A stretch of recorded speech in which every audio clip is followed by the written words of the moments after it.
अस्सलाम वालेकुम फ्रेंड्स, मेरा नाम है डॉक्टर तासीर अब्बास और आज हम अपना टॉपिक शुरू करेंगे एंडोक्राइन सिस्टम के बारे में। तो आइए आपको बताते हैं एंडोक्राइन सिस्टम में क्या क्या चीज़ें आ जाती हैं। लिखते हैं endocrine system.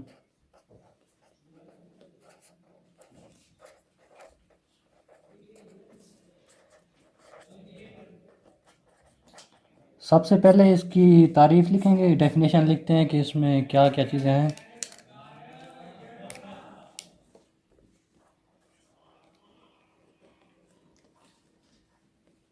endocrine system in which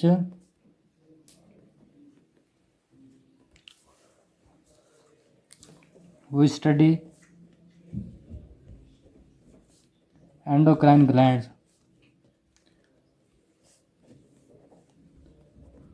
तो सबसे पहले हमें ये पता होना चाहिए कि एंडोक्राइन ग्लैंड में क्या क्या कौन कौन सी किस्में, इसकी ना 3 किस्में होती हैं।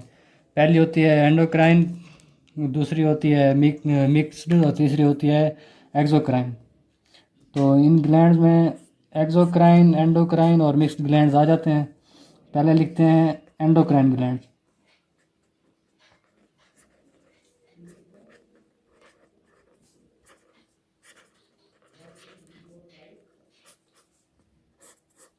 एंडोक्राइन ग्लैंड्स ऐसे ग्लैंड्स होते हैं जो सब्सटेंस की सेक्रेशन डायरेक्टली इनटू ब्लड करते हैं। तो इसकी तारीफ है एंडोक्राइन ग्लैंड्स विच ग्लैंड्स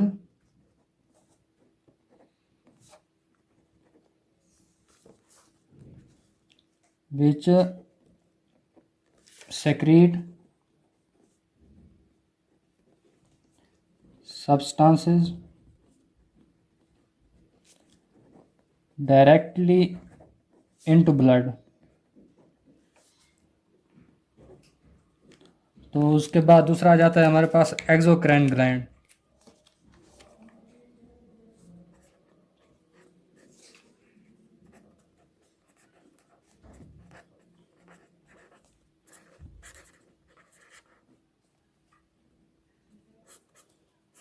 तो एक्सोक्राइन ग्लैंड ऐसे ग्लैंड हैं जो अपने सब्सटेंस हार्मोन्स की सेक्रेशन किसी डक्ट के ज़रिए ब्लड में ले जाते हैं। Which gland which secrete substances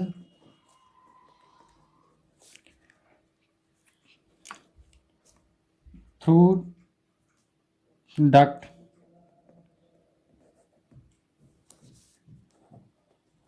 into the blood।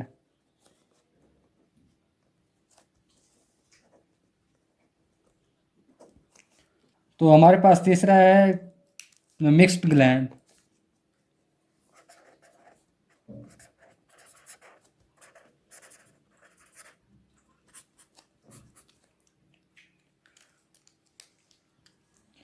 Mixed gland ऐसे ग्लैंड होते हैं जिसमें एक्सोक्राइन की प्रॉपर्टी और एंडोक्राइन की प्रॉपर्टी दोनों मौजूद होती हैं। Glands in which both endocrine and exocrine present।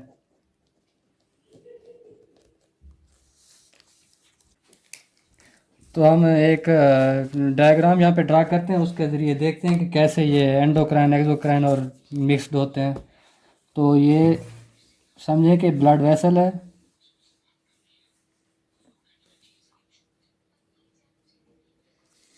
और इसमें ये ब्लड फ्लो कर रहा है।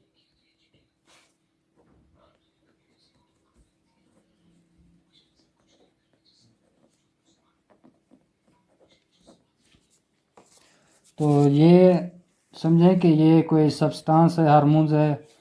तो ये अगर किसी डॉट के बगैर ऐसे ब्लड में जाएगा तो ये प्रॉपर्टी होगी एंडोक्राइन की।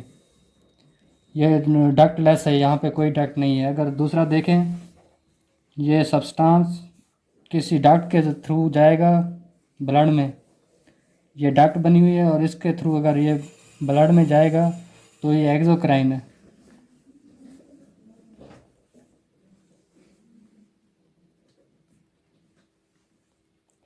और ऐसे ग्लैंड जिनमें ये एंडोक्राइन और एक्सोक्राइन दोनों की प्रॉपर्टी होगी वो मिक्स्ड ग्लैंड होंगे। तो अभी हम जो डिस्कस करेंगे ग्लैंड्स वो होगा मिक्स्ड ग्लैंड। तो मिक्स्ड ग्लैंड की एग्जांपल है पेंक्रियाज, उसमें पेंक्रियाज के सेल टाइप्स जो होती हैं, ये इमेजिन करें कि ये पेंक्रियाज है। तो पेंक्रियाज में होता है आइलेट ऑफ लैंगर, उसके अंदर 3 किस्म के सेल्स होते हैं, अल्फ़ा सेल, बीटा सेल और डेल्टा सेल। तो अल्फ़ा सेल्स का जो काम है ये ग्लूकागॉन को रिलीज़ करते हैं, और बीटा सेल इंसुलिन को रिलीज़ करता है। जो डेल्टा सेल होता है ये सोमैटोस्टेटिन को रिलीज़ करता है। ये इसकी प्रॉपर्टी एंडोक्राइन, ये ब्लड में जाता है डक्टलेस, तो ये इसकी एंडोक्राइन प्रॉपर्टी होगी इसकी। तो अभी देखते हैं इसकी एक्सोक्राइन प्रॉपर्टी कौन सी है। तो ये देखिए, ये एसोफेगस हो गया, उसके बाद ये स्टोमक, और ये इसके स्मॉल इंटेस्टाइन शुरू होती है उसका ड्यूडेनम। ड्यूडेनम का आपको जैसे पता है कि ये 4 इसके पार्ट होते हैं। तो ये ड्यूडेनम दूसरे पार्ट के ज़रिए पेंक्रियास से पेंक्रियाटिक डक्ट के ज़रिए मिला होता है। पेंक्रियाटिक डक्ट के ज़रिए पेंक्रियाटिक जूस होते हैं जो डाइजेशन में काम करते हैं, जो लिपिड की डाइजेशन कराता है।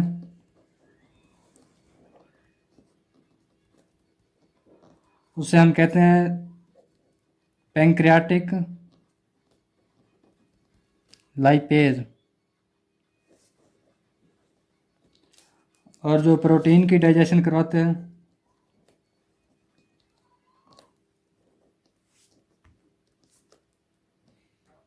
वो उस एंजाइम को कहते हैं ट्रिप्सिन एंजाइम।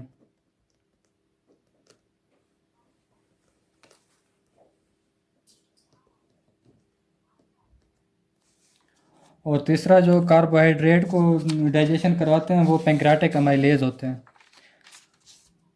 तो ये सब पेंक्रियाटिक डक्ट के ज़रिए ड्यूडेनम के दूसरे पार्ट में जाते हैं।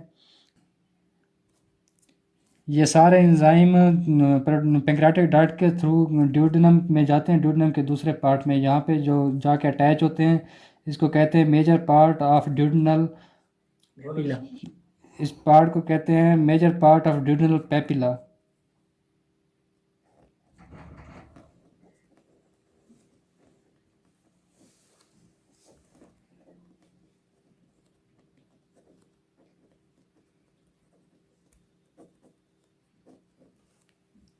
अब देखते हैं इनके फंक्शंस।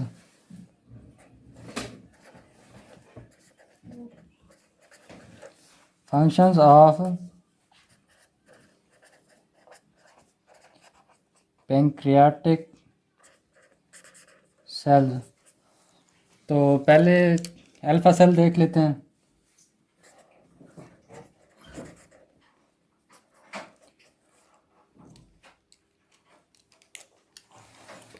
जैसे कि आपको पता है कि अल्फा सेल ग्लूकागॉन को रिलीज करता है, प्रोड्यूस ग्लूकागॉन। उसके बाद बीटा सेल है,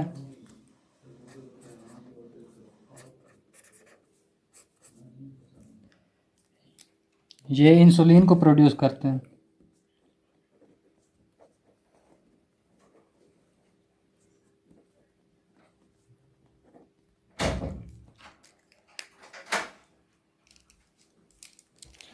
उसके बाद डेल्टा सेल्स हैं,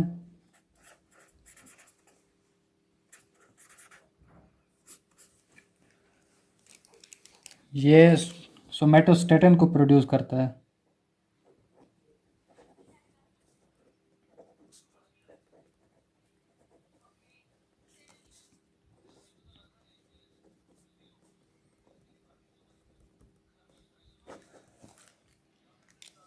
जो ग्लूकागॉन का काम होता है ये इंसान के जिस्म को शुगर देने के लिए, उनके ब्लड शुगर को कंट्रोल करने के लिए ये रिलीज़ होता रहता है। क्या है मुझे गलत आ गया क्या? गलत आ गया क्या है ये ऐसे यार, तेरे को आखा ही नहीं यार, उंगले बना के ना सही बना के ना, तू बड़ा दूर मत यानी बना कल यार। बंदे वाले पार्टी दे बना पड़े नहीं हूँ ये तो हूँ बन गई है। इब्राहिम क्या होता है ये सब कुछ कर देती है आगे आगे हैं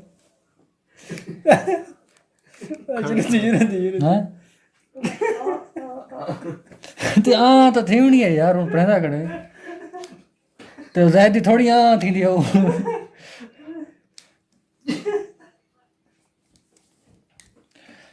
ये बीटा सेल इंसुलिन को प्रोड्यूस करते हैं ताकि ग्लूकागॉन का लेवल नॉर्मल रहे। अगर इंसुलिन बनना कम हो जाते हैं तो फिर ग्लूकागॉन का लेवल, ग्लूकोज का लेवल ज़्यादा हो जाता है।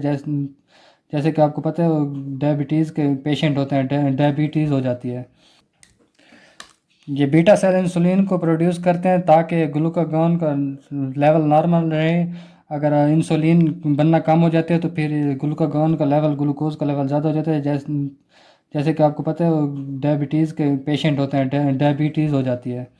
तो डेल्टा सेल जो सोमेटोस्टेटिन को प्रोड्यूस करता है, सोमेटोस्टेटिन का काम होता है ये ग्लूकागॉन और इंसुलिन के लेवल को बरकरार रखता है। अगर ग्लूकागॉन का लेवल ज़्यादा हो जाएगा तो फिर इंसुलिन का लेवल कम होगा। बस